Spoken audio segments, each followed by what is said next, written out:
वहाँ एक छोटे बड़ी बेटा आओ आओ चांद तारे बुलाए तुम्हें मुन्ना प्यारे, है ना। जगाकर आज सारी रात बोलना चाहे तुम्हारे साथ।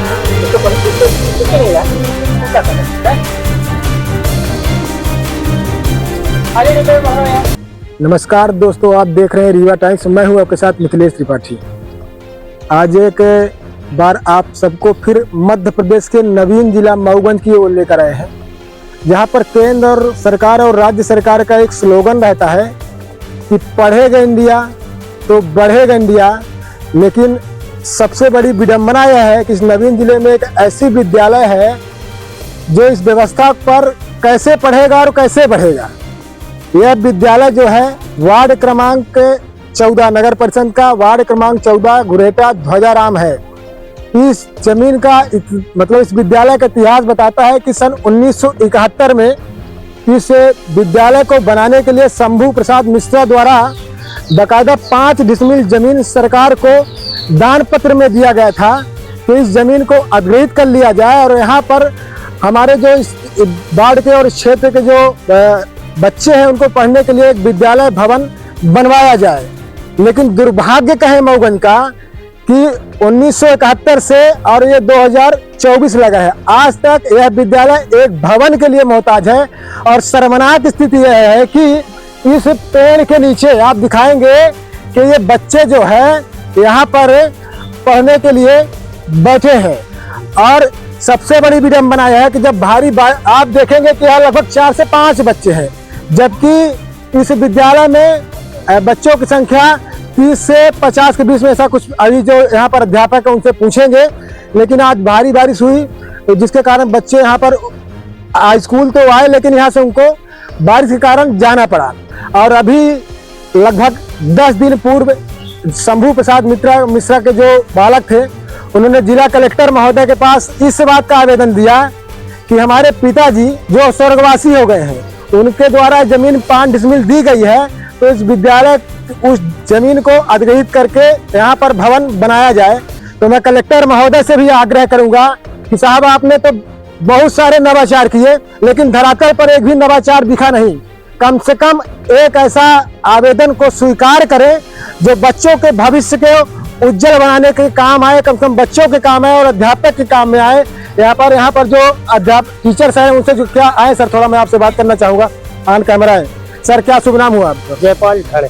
जयपाल ठाड़े, कहाँ से हैं आप? बैतूल। इधर आ जाए, बैतूल जिले से। जी जी। इस विद्यालय में कब से आप पदस्थ हैं? मैं 2018 से। 2018 से। जब बरसात होती है जी तो कैसे बच्चों को पढ़ाते हैं और क्या? बरसात होती है सर तो पेड़ के नीचे कैसे पढ़ा पाएंगे, है ना। पानी भर जाता है तो बच्चे को छुट्टी कर देते हैं। आपने कभी अपने एक माध्यम से किसी विभाग को लिखा कि यहाँ पर अब इस तरह की व्यवस्था है? शिक्षा विभाग को संपूर्ण जानकारी दे चुके हैं। अच्छा, दे दिया गया आपके द्वारा? कई बार दे चुके हैं लेकिन कोई नहीं। अब क्या कर सकते हैं? बोले पेड़ के नीचे बैठते हैं यहाँ पर बरसात में। सर पे बिच्छू कई बार तो सर का वीडियो वायरल किया हमने हमारे ग्रुप में, सरकारी ग्रुप में। कई बार तो यहाँ से सर पर गुजरे, ये हुआ, लेकिन हो गया। बोले हम क्या कर सकते। एक वीडियो वायरल हुआ था कि बच्चे पढ़ रहे थे और सर किसी पेड़ के नीचे से यहाँ से झूल रहा था, हमारे सर के ऊपर से झूल रहा था। महोदय, मैं स्थानीय जो यहाँ के विधायक है वो भी सत्ताधारी दल से है और लगातार दूसरी बार जीते हैं और यह नवीन जिला है। आपने जिले की उपलब्धि पर तो कई बार जनता के बीच जाकर वोट मांगा, लेकिन यह वार्ड क्रमांक 14 जो है यह भी मऊगंज जिला के अंदर ही आता है। कम से कम मैं आपसे भी निवेदन करना चाहूंगा कि बच्चों को भविष्य के ध्यान में रखते हुए कम से कम एक भवन का आप प्रस्ताव जो है अपने विधायक निश्चय ही करवा दें। आपने वाटर शेड और ये टैंकर और यात्री प्रतीक्षालय तो बहुत लगवाए, 3.5 लाख रुपए का। 3.5 कम से कम 2 यात्री प्रतीक्षालय की लागत का यहाँ पर 2 कमरे का भवन बनवा देंगे तो इन बच्चों का भविष्य जो है सुरक्षित हो जाएगा। बने रहिए पूरे अपडेट में। अभी आपको सुनवाते हैं जो इस जमीन को जिन्होंने दान में दिया है, उनके पुत्र जो अभी श्रीनिवास शायद उनका नाम है, उन्होंने कलेक्टर महोदय को ज्ञापन दिया है। उनका क्या कहना है इस पूरे विषय को लेकर? पूरे अपडेट के लिए देखते रहे रीवा टाइम्स मिथिलेश त्रिपाठी के साथ। डिसमिल जमीन विद्यालय के लिए दी है शंभू प्रसाद मिश्रा जी, उनके आप कौन है? हमारू रिश्ते में बाबा आही। हम पंचे छोट छोट रहे, स्कूल में मजदूरी करे हन और स्कूल बने में योगदान और रहा, लेकिन 2016 में स्कूल बंद करे का आदेश भय, फिर जाके पुण्य के दान पत्र दिन गए, तब स्कूल संचालित भय।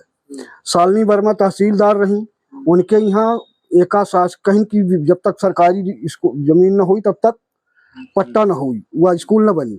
तो मैंने गए है आवेदन दीन है कि आप 5 डिसमिल रकबा एकर माइनस करके हमारे पद के हक से और शासन की जाए, लेकिन वहाँ से फाइल चोरी हुई थी। विधायक जी से आए यहाँ गांव में न्योता खाए आवा था, उनसे कहें विधायक से है, तो कहीं देखिए हम बराबर कोशिश में लगे हैं। आज 8 साल भर लड़का स्कूल के नीचे बैठ रहे हैं, विधायक जी कोशिश चालू करे हैं। अब वो कतकी बढ़ जाए उनका कोशिश है, ओकर परिणाम सामने है। उनका ऐसे मतलब नहीं है कि थोड़ा माने लड़का अगर पेड़ गिर जाए मर जाए केहू के लड़का है, तो विधायक जी के तो अपने विधायकी से मतलब है, अब कर्मचारी का तो चमचागिरी से। कलेक्टर साहब का आवेदन दिन का, हाँ कलेक्टर साहब का आवेदन दिन है, तो हमसे पूछें कि क्या चाहते हैं आप, तो हम कहें स्कूल बने है, अगर कहूँ आपत्ति है तो हम दे थे, जहाँ थे बने खो तहाँ थे बने, लेकिन हम हाँ जमीन की समस्या नहीं है, फिर विद्यालय चालू रहने की समस्या है। अब बताइए 28-30 लड़का आ जाओ हाँ, एक ठे मास्टर आंबा के नीचे पढ़ाए रहा है, जब पानी बरसा तो लड़का का करा मास्टर का करा लड़का, जबकि शिक्षा के स्तर अन्य स्कूलों की अपेक्षा हमारे स्कूल के बढ़िया है। हाँ तो पढ़ाई होती विद्यालय न होने के, भवन न होने के कारण हाँ कोई मतलब नहीं। अब बताइए इतनी बड़ी बस्ती है, आप 5 डिसमिल से ज्यादा भी जमीन देने के लिए तैयार है? और जमीन जरूरत हो तो लेना, हम हूँ दे लाए। ये नगर परिषद का वार्ड क्रमांक 14 है। सीओ साहब को पता नहीं है सुनने की, यहाँ से आवेदन दिया गया था सीओ साहब को, शायद एक बार इसके लिए राशि भी मंजूर हुई थी 4,95,000 रुपए इस संस्था के लिए, लेकिन राशि कहाँ गई है हम लोगों को पता नहीं है। हाँ कलेक्ट्रेट यहाँ से कितना दूर पर है? कलेक्ट्रेट यहाँ से 2.5-3 किलोमीटर है दूर है। हाँ, वार्ड 14 में स्कूल की समस्या है, वार्ड 15 में कलेक्टर साहब का ऑफिस है। कलेक्टर साहब से आप लोगों ने कहा कभी एक बार विद्यालय के मिले? कलेक्टर साहब के गया था लेकिन नहीं मिले, तो डिप्टी कलेक्टर साहब को आवेदन दिया था, वो बोले कि स्कूल बने, क्या चाहते हैं आप, हम कहें स्कूल बनना चाहिए। हाँ